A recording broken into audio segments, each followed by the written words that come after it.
si Chief Justice Gismondo nagsalita na tungkol o laban sa korupsyon sa bansa.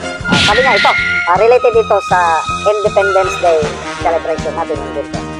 Chief Justice Alexander Gismondo said on Friday, the 12th, that the country's fight for freedom is no longer against foreign invaders but against corruption. Wow. Sa pool, ang kalaban natin hindi na yung dayuhan. Kalaban nandito sa loob. Sa loob mismo pa ng gobyerno. Mga elected man o appointed government officials na pinagkatiwalaan natin ng ating taxpayers' money. Grabing nakawan. Kaya yan po ang greatest threat to our national security is corruption. Tingnan natin sa comments. Ito po yung article ng Politico. No longer colonizers. Filipinos fighting to be free from poverty and corruption. Chief Justice Gismondo. Chief Justice Gismondo said on Friday that the country's fight for freedom is no longer against foreign invaders but against corruption. In his message on the country's 128th Independence Day, Gismondo said the nation now confronts problems such as corruption, poverty, injustice, and abuse of power. Grabe, yung mga powers that be, lahat na lang ginagawa para yung mga kalaban nila sa politika mawala sa landas nila. Yan po ang abuse of power. Tama po ang sinabi ng Chief Justice.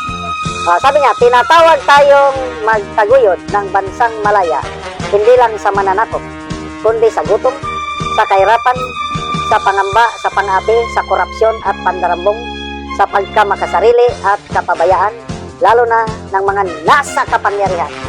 Ayun. Sa kawalan ng katarungan. Yan ang kanyang speech. Tungkulin nating sumagot sa tawag na ito dahil kaakibat ng mga karapatan at kalayaang tinatamasan natin ngayon ang ating mga pananagutan bilang mamamayang Pilipino.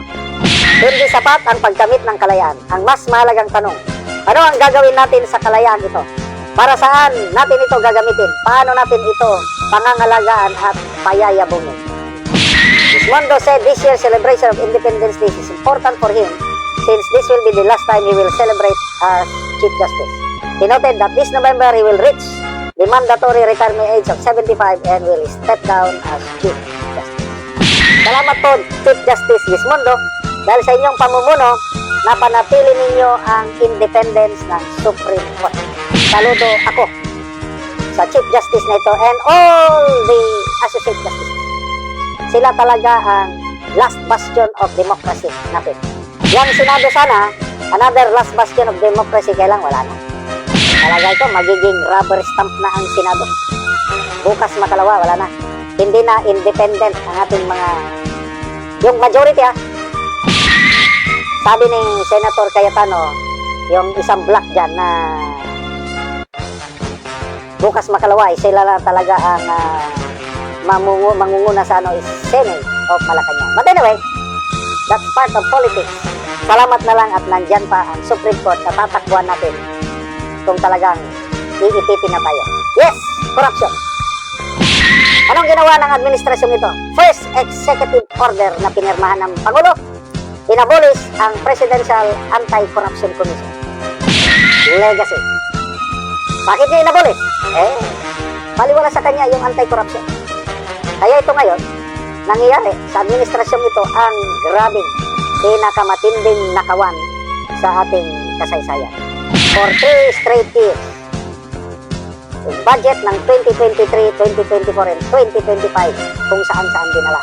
According to Congressman Erese, umabot po ng 1.45 trillion pesos ang kung saan-saan dinala. Kaya naghirap ang taong bayan. Nalulunod sa baha. At hindi lang sa baha, according kay Ma'am Jessica Soho, nalulunod ang taong bayan sa kasakayman ng mga nasa poder, ng mga taong nasa makapangyarihan na humahawak sa kaban ng taong bayan. Mabuhay po kayo, Chief Justice Gismondo. Tama po ang inyong pananaw na hindi po tayo malaya ngayon dahil sa talamak na korupsyon sa ating bansa.